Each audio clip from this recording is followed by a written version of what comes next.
স্কুলে যাওয়ার জন্য রেডি হয়ে বসে রইলাম, কিন্তু প্রচুর বৃষ্টি বাহিরে। কিভাবে স্কুলে যাব সেটা বুঝতেই পারতেছি না। অনেকক্ষণ যাবৎ বৃষ্টি হচ্ছে, সকাল থেকে মোটামুটি বৃষ্টি হচ্ছে, কিন্তু এখন একটু বেশি বৃষ্টি হচ্ছে। বৃষ্টি একটু কমলেই চলে যাব স্কুলে।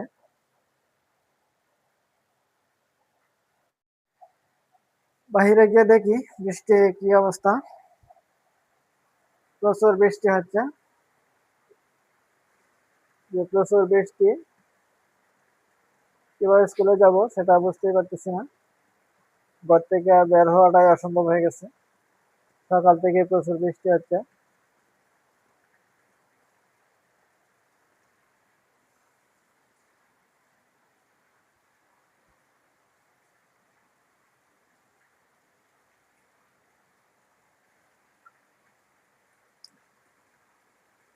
মোটামুটি সারা দেশে অনেক জায়গায় বন্যা হয়ে গেছে, আমাদের এখানেও কি বন্যা হয়ে যায় কিনা সন্দেহ। বন্যা হয়ে গেলে অনেক সমস্যা, রাস্তাঘাট পানিতে তলিয়ে যাবে, চলাফেরায় অনেক দুর্ভোগ দেখা দিবে।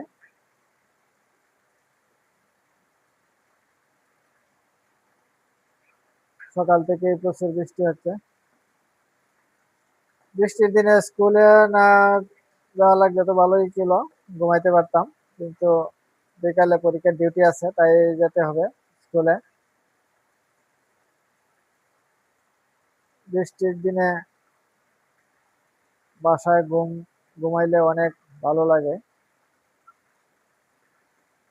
বর্ষাকালে বৃষ্টি না হলেও খারাপ লাগে, তবে অতিরিক্ত বৃষ্টি হলে যেমন মানুষের একটা দুর্ভোগ দেখা দেয়।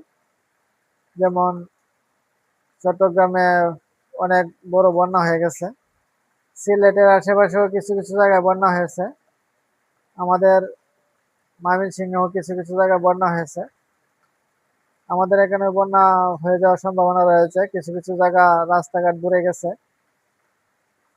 রাস্তাঘাট চলাচল ব্যবস্থা বন্ধ হয়ে গেছে অনেক জায়গাতেই।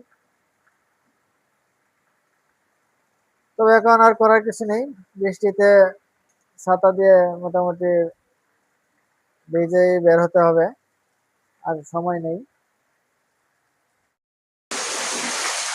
ছাতা নিয়ে বের হয়ে গেলাম স্কুলের উদ্দেশ্যে। বাইরে প্রচন্ড বৃষ্টি, কিন্তু করার কিছু নেই, যেতে হবে।